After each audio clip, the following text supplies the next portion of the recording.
মৰমৰ ছাত্ৰ-ছাত্ৰীসকল, মই তোমালোকৰ চয়নিকা বাইদেউ আজি আকৌ আহিলোঁ তোমালোকৰ মাজলৈ। তোমালোকক আজি মই এটা সাধু ক'ম আৰু চতুৰ্থ মান শ্ৰেণীৰ যিটো দ্য গিভিং ট্ৰী বুলি পাঠ আছিলে সেই পাঠটোৰ আধাৰত আজি সাধু কথাটি প্ৰস্তুত কৰিছোঁ তোমালোকৰ বাবে অসমীয়া। সাধুটো চাই কেনে পালা কমেণ্টত জনাবা। ব'লা তেতিয়াহ'লে পলম নকৰি সাধুটো আৰম্ভ কৰোঁ। এডাল আছিলে গছ যি সদায় ফূৰ্তিত থাকে, সদায় হাঁহি ফূৰ্তি কৰি থাকে, আৰু এইডাল হৈছে আপেলৰ গছ। দেখিছা নহয় ইয়াত কিমান ডাল ভৰি ভৰি আপেল লাগি আছে। আৰু গছডালে সৰু ল'ৰা ছোৱালীক বৰ ভাল পায়।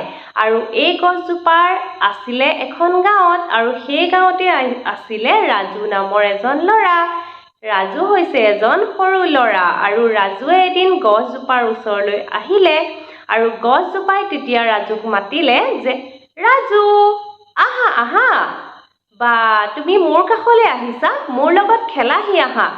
মই সৰু ল'ৰা ছোৱালীৰ লগত খেলি বহুত বেছি ভাল পাওঁ, তুমিও মোৰ লগত খেলি ভাল পাবা, আহা আহা মোৰ লগত খেলাচোন। ৰাজুৱে খুব ফূৰ্তি পালে আৰু ক'লে, ঠিক আছে গছ ককাই, ময়ো তোমাৰ লগত খেলিম, আৰু তোমাৰ আপেল মোক খাবলৈ দিবানে?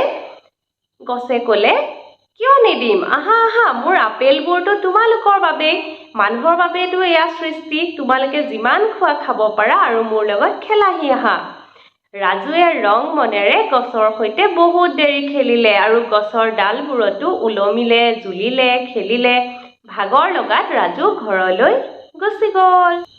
এনেকৈ কেইবা বছৰো পাৰ হ'ল আৰু ৰাজু তেতিয়া অলপমান ডাঙৰ হ'ল।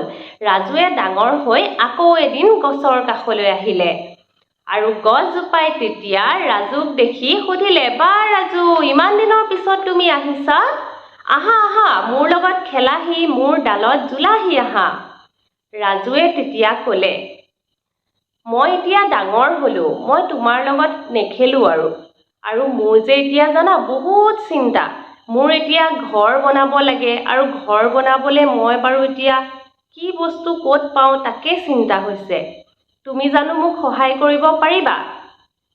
তেতিয়া গছজোপাই ক'লে, ৰাজু, কিয় নোৱাৰিম, মোৰ চোৱাচোন ডালবোৰ কাটিয়ে দেখোন তুমি ঘৰ বান্ধিব পাৰিবা, কাটি লৈ যোৱা, আমি গছবোৰতো তোমালোকৰ বাবে, মানুহৰ বাবে আমি সহায় কৰিব পাৰিলে ভালহে পাওঁ, তোমাক যিমান ডাল লাগে লৈ যোৱা, তাৰ পৰা কাঠ হ'ব আৰু কাঠেৰে তুমি ঘৰ বনাব পাৰিবা।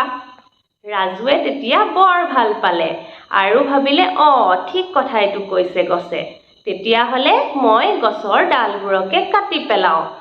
আৰু ৰাজুৱে লাহে লাহেকৈ গছৰ ডালবোৰ কাটি পেলালে। কাটি লৈ ৰাজু ঘৰলৈ গুচি গ'ল। আৰু গছজোপা হৈ থাকিলে এনেকুৱা, কাৰণ ইয়াৰ ডালবোৰ যিহেতু ৰাজুৱে কাটি লৈ গ'ল।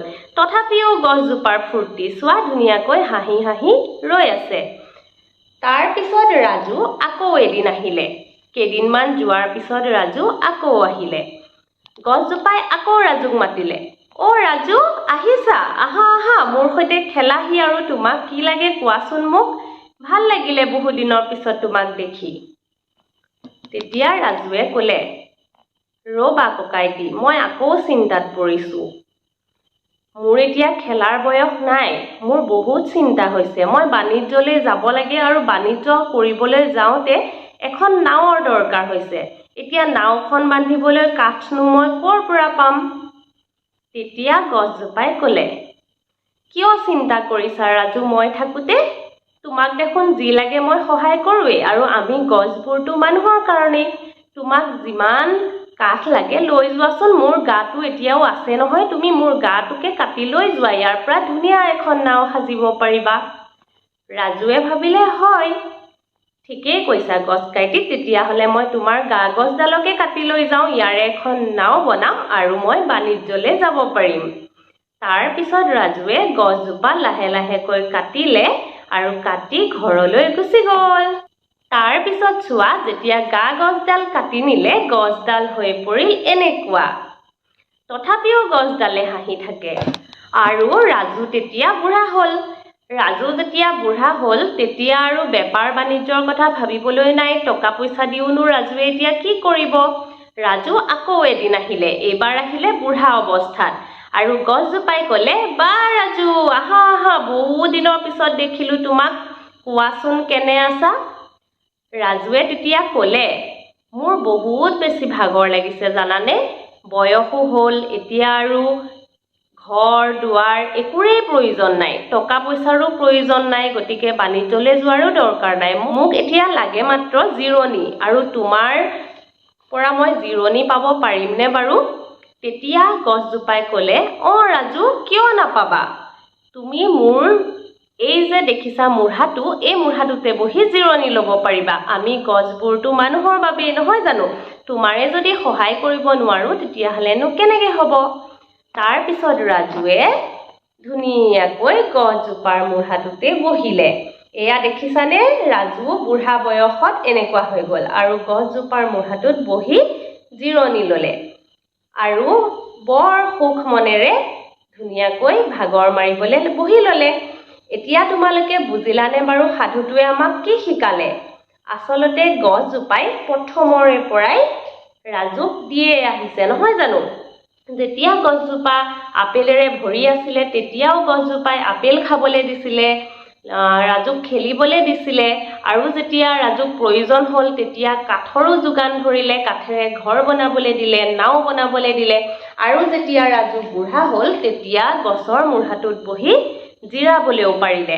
গতিকে আমি বাৰু এই সাধুটোৰ পৰা কি শিকিলোঁ মৰমৰ ছাত্ৰ ছাত্ৰীসকল?